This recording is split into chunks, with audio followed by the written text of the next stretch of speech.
യുകെയിൽ labour പാർട്ടിക്കുള്ളിലെ നേതൃത്വ ചർച്ചകൾ ശക്തമാക്കുന്നതിനിടെ Andy Burnham ഭാവിയിൽ പ്രധാനമന്ത്രിയായാൽ പോലും നിലവിലെ ആഭ്യന്തര സെക്രട്ടറി ഷബാന മഹ്മൂദ് മന്ത്രിസഭയിൽ തുടരുമെന്ന് റിപ്പോർട്ടുകൾ സൂചിപ്പിക്കുന്നു. പ്രമുഖ ബ്രിട്ടീഷ് മാധ്യമം പുറത്തുവിട്ട റിപ്പോർട്ട് പ്രകാരം കുടിയേറ്റ നിയമങ്ങളിൽ മാറ്റങ്ങൾ കൊണ്ടുവരാനുള്ള തന്റെ പ്രവർത്തനങ്ങൾ തുടരാൻ ഷബാന മഹ്മൂദ് താൽപ്പര്യപ്പെടുന്നുണ്ട്. നിയമപരമായി യുകെയിൽ താമസിക്കുന്ന കുടിയേറ്റക്കാർക്ക് പൗരത്വം ലഭിക്കുന്നതിനുള്ള മാനദണ്ഡങ്ങൾ കൂടുതൽ കർശനമാക്കുക, ILR ലഭിക്കുന്നതിനുള്ള നിയന്ത്രണങ്ങൾ വർദ്ധിപ്പിക്കുക, അഭയാർത്ഥികൾക്ക് ലഭിക്കുന്ന സ്ഥിര സംരക്ഷണ അവകാശത്തിൽ മാറ്റം വരുത്തുക തുടങ്ങിയ വിഷയങ്ങളാണ് അവർ മുന്നോട്ട് വയ്ക്കുന്ന പ്രധാന പരിഷ്കാരങ്ങൾ. മേക്കർഫീൽഡ് ഉപതെരഞ്ഞെടുപ്പിലെ വിജയത്തിന് പിന്നാലെ ആൻഡി ബേൺഹാമിന്റെ രാഷ്ട്രീയ സ്വാധീനം വർദ്ധിച്ചിരിക്കുകയാണ്. ഇതോടെ ലേബർ പാർട്ടിയുടെ ഭാവി നേതൃത്വത്തെക്കുറിച്ചുള്ള ചർച്ചകളും ശക്തമായിട്ടുണ്ട്.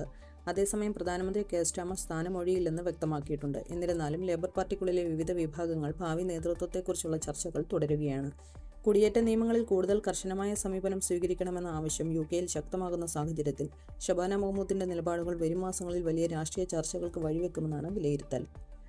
യുകെയിലെ ടേക്ക് അവേ റെസ്റ്റോറന്റുകൾക്കും ഭക്ഷണശാലകൾക്കും ലാം കബാബ് എന്ന പേരിൽ ഉൽപ്പന്നങ്ങൾ വിതരണം ചെയ്തിരുന്ന കമ്പനിക്ക് വൻ പിഴ. എസെക്സിലെ ചെംസ്ഫോർഡിൽ പ്രവർത്തിക്കുന്ന കിസ്മറ്റ് കബാബ് ലിമിറ്റഡിന് സ്വാൻസി ക്രൗൺ കോടതിയാണ് പിഴ വിധിച്ചത്. 5 ലക്ഷം പൗണ്ട് പിഴയും 2,59,298 പൗണ്ട് നിയമച്ചെലവും അടയ്ക്കാനാണ് കോടതി ഉത്തരവിട്ടിരിക്കുന്നത്. 2020-21 കാലഘട്ടത്തിൽ സ്വാൻസി കൗൺസിലിന്റെ ട്രേഡിംഗ് സ്റ്റാൻഡേർഡ് വിഭാഗം നടത്തിയ പരിശോധനയിലാണ് ക്രമക്കേട് കണ്ടെത്തിയത്.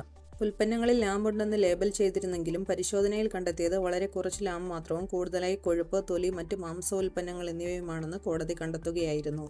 വിവിധ കബാബ് കടകളിൽ നിന്ന് ശേഖരിച്ച സാമ്പിളുകൾ ലാബിൽ പരിശോധിച്ചപ്പോൾ ലേബലിൽ രേഖപ്പെടുത്തിയിരുന്ന ഇറച്ചിയുടെ അളവും ഇനവും യഥാർത്ഥ ഉള്ളടക്കവുമായി പൊരുത്തപ്പെടുന്നില്ലെന്നും വ്യക്തമായി. അന്വേഷണത്തിൽ കമ്പനി ലാംബ് കബാബ് എന്ന പേരിൽ വിറ്റ ഉൽപ്പന്നങ്ങളിൽ ആട്ടിൻകൊഴുപ്പ്, തൊലി, ആട്, മട്ടൻ, ടർക്കി എന്നിവ ഉൾപ്പെടുത്തിയിരുന്നതായും കണ്ടെത്തി. ചില ഉൽപ്പന്നങ്ങൾ യഥാർത്ഥ ലാമ്പ് ഇറച്ചി വളരെ കുറവോ ഇല്ലാതെയോ ആയിരുന്നുവെന്നും അധികൃതർ പറഞ്ഞു.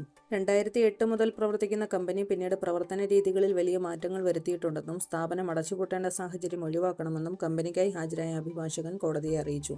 എന്നിരുന്നാലും ഭക്ഷ്യ ലേബലിംഗ് നിയമങ്ങൾ ലംഘിക്കുകയും ഉപഭോക്താക്കളെ തെറ്റിദ്ധരിപ്പിക്കുകയും ചെയ്തതിന് കിസ്മറ്റ് കബാബ്സ് ലിമിറ്റഡിന് വൻ സാമ്പത്തിക ശിക്ഷയാണ് കോടതി വിധിച്ചത്.